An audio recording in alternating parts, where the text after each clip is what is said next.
I want to tell you something that most people my age stopped saying out loud a long time ago because they got tired of being called crazy. I am 70 years old. I have lived through enough to know what a system under stress looks like.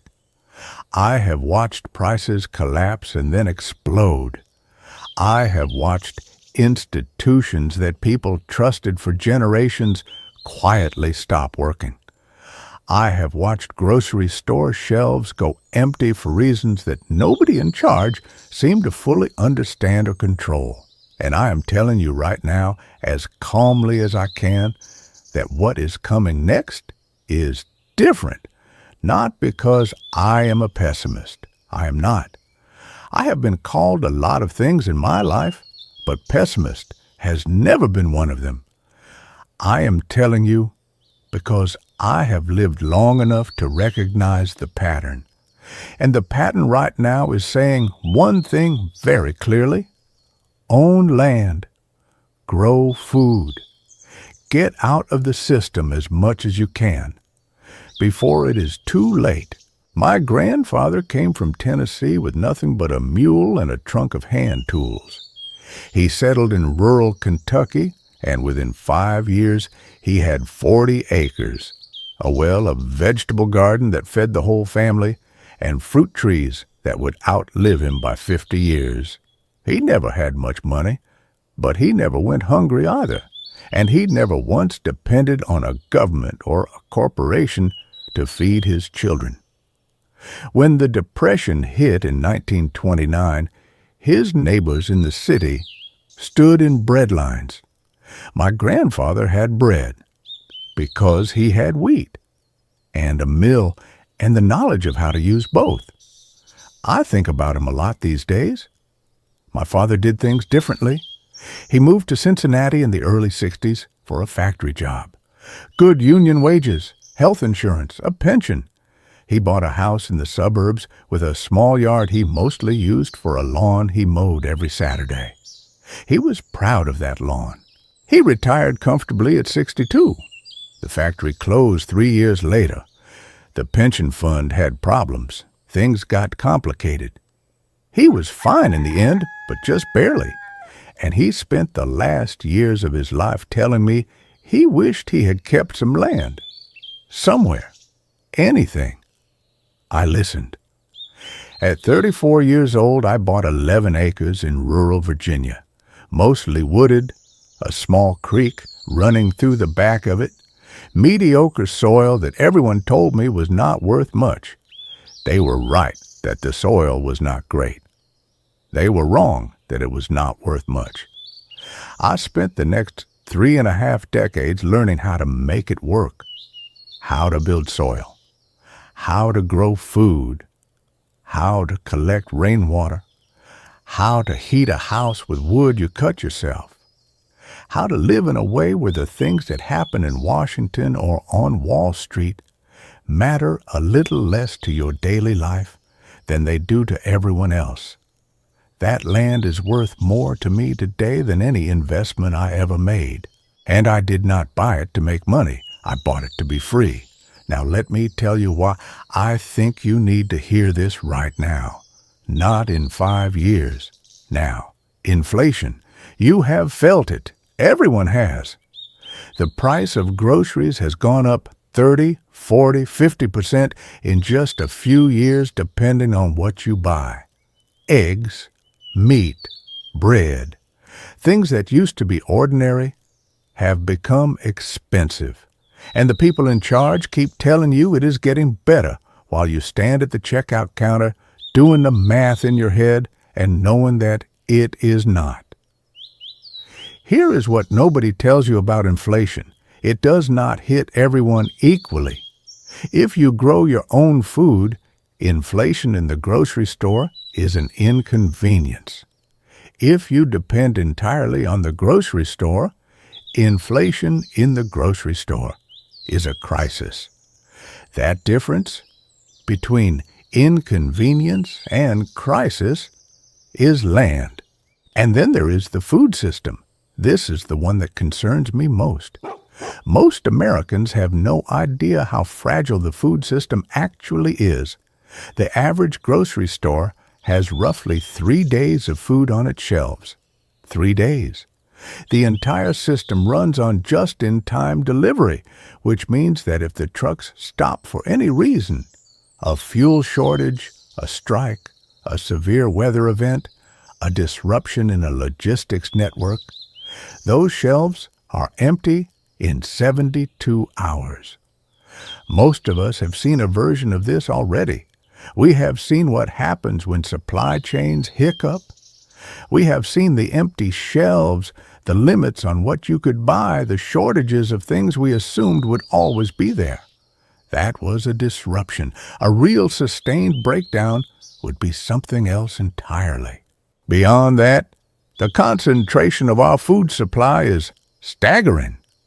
A handful of corporations control most of what gets grown, processed, and distributed in this country. A handful of chemical companies control most of the seeds. The diversity of crops being grown commercially has fallen by over 90% in the last century. 90%. We used to grow thousands of varieties of vegetables and grains. Now we grow a few dozen at industrial scale, all optimized for shelf life and yield, most of them dependent on synthetic fertilizers made from natural gas. I am not saying this to frighten you. I am saying this because once you understand it, the decision to own land and grow some of your own food stops being a lifestyle choice and starts being the most rational thing you can do. So let me tell you what I have actually learned. Not theory. What works? The first thing I want to say is this. You do not need as much land as you think. People here buy land and they imagine needing 100 acres and a tractor and a barn and 20 years of farming experience. That is not true. A quarter-acre of well-managed garden can produce a significant portion of the vegetables a family of 4 needs for a year. I have seen it done. I have done it. The math works if you are intentional about what you grow and how you grow it. What you do need is permanence. You need to own it. Renting land is better than nothing, but it gives you no real security. The owner can sell, can raise the rent, can decide to build something on it. Owning, even a small piece, even an imperfect piece, gives you something that cannot be taken away by someone else's decision. Let me give you the honest answer. Forget about land close to major cities. It is too expensive, and if things go seriously wrong, proximity to a major city is not an advantage. Look at rural counties in states with low property taxes and reasonable water rights.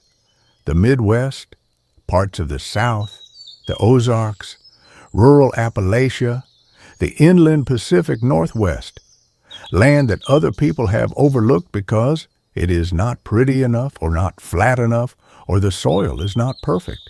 Imperfect land that you own is worth infinitely more than perfect land that you do not. When you find land, the first thing to understand is water before anything else. Where does the water come from? Is there a well? What is the water table? Is there a creek or a pond? Does it flood? Can you collect rainwater legally in that state? Water is the foundation of everything. You can improve bad soil. You can cut trees for light. You can build structures. You cannot create water where there is none. The second thing is soil. And here is something that changed everything for me when I finally understood it. Soil is not dirt. Dirt is dead. Soil is alive.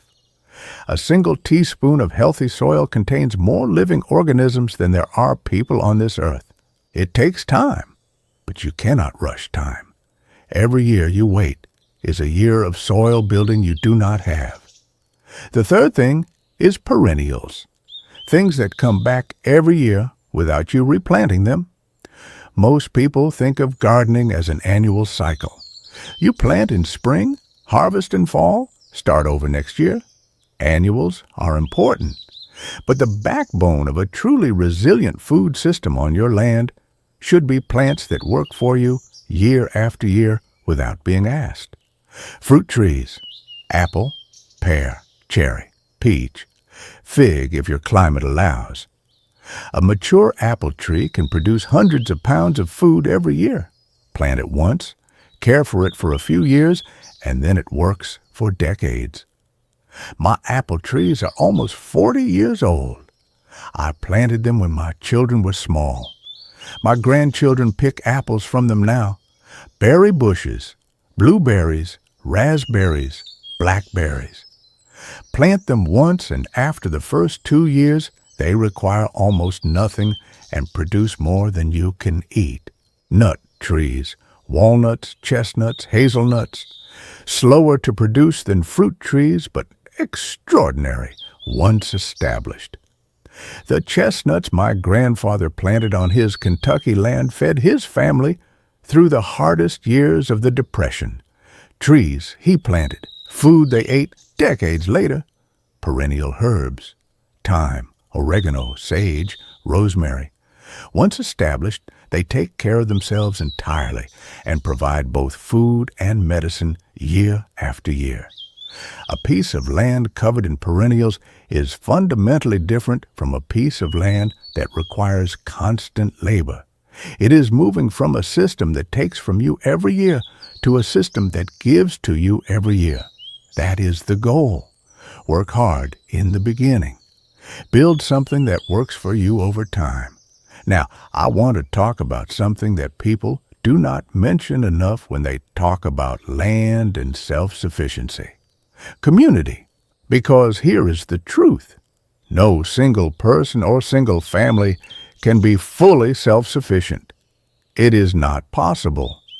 It was not possible even for my grandfather, and he was one of the most capable men I have ever known. He had neighbors, a community of people who shared tools and knowledge and labor. When it was time to put up a barn, everyone came. When someone's crop failed, neighbors showed up with food. When someone got sick, people covered their work. That web of mutual reliance, that is what actually kept people alive through hard times. Not independence, interdependence. If you buy land in a rural area where you know no one, where you have no relationships, where you are a stranger, you are starting at a significant disadvantage. The land matters, but the community around the land matters just as much. Before you buy, spend time in the area. Go to the local diner. Go to the farmer's market. Find out who has been there for generations and carries knowledge that is not written down anywhere. Because the knowledge of the person who farmed your land before you is worth more than almost anything you can learn from a book. And that knowledge only comes through relationships. Let me tell you what my life actually looks like now. I wake up before 6 most mornings, not because I have to, because the land asks for it. In summer, there is always something to do in the cool of the morning before the heat builds.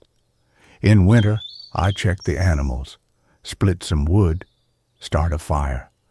I grow most of my own vegetables from April through November. I preserve enough to last through winter. Canned tomatoes, dried beans, frozen berries, fermented vegetables that keep without refrigeration. My root cellar holds potatoes and squash and carrots from October through March. I heat my house entirely with wood from my own land. I keep chickens that give me eggs every morning. The health side of this life is real, and it is not complicated. You move your body doing work that has a purpose and a result you can see and eat. You eat food you grew yourself, which means food that is actually nutritious, not food engineered to survive a 3-week journey from a warehouse to your plate. You breathe clean air. You sleep when it is dark and wake when it is light, the way human beings are supposed to. I am 70 years old and I take no prescription medications. I say that not to boast, but because I believe the way I live has everything to do with it. A life lived close to the ground, doing real work, eating real food, sleeping in real quiet and real dark. Your body knows how to be healthy. It was built for it. What it was not built for is sitting in a chair for 8 hours under fluorescent light, eating things that were designed in a laboratory, then going home to sit on a couch for 4 more hours, staring at a screen. That is not living. So let me finish with this. I know most of you watching are not in a position to go buy 40 acres tomorrow. Land costs money. Moving costs money. Starting over costs something even harder than money. It costs the willingness to leave behind what is familiar and comfortable. But here's what I want you to take from this. Start somewhere. If you cannot buy land now, start learning. Read about soil. Grow something in containers on a porch or a balcony. Learn to preserve food. Learn to identify wild plants in your area. Save money with intention, not for retirement in the abstract, for land, for a specific piece of ground that you can point to on a map and say, that is where I am going. Look at rural areas you have never seriously considered, places that feel too far, too quiet, too slow, because the very things that make them feel that way to you right now are the same things that will make them feel like safety later. Talk to older people who have actually done this, not the people online selling a romantic version of homesteading. The real farmers, the real country people, the ones who have lived this for decades and know what it actually takes when things get hard. And think seriously about what you are building your life on top of. Because the system that most people depend on, the supply chains, the financial institutions, the grocery store a few miles from your house, that system is more fragile than most people want to believe. I am not saying it all falls apart tomorrow. I am saying that the distance between you and your food, between you and your water, between you and the basic things you need to live, that distance is a vulnerability. And right now, that vulnerability is larger than it has been in my lifetime. My grandfather did not buy land because he was preparing for collapse. He bought it because owning land and growing food was simply what responsible people did. It was just life. We traded the land for convenience. We traded the garden for the grocery store. We called it progress. I think it is time to remember. Buy land. Grow food. Build soil. Plant trees you will sit under when you're old, and trees your grandchildren will sit under long after you're gone. Know your neighbors. Learn old skills.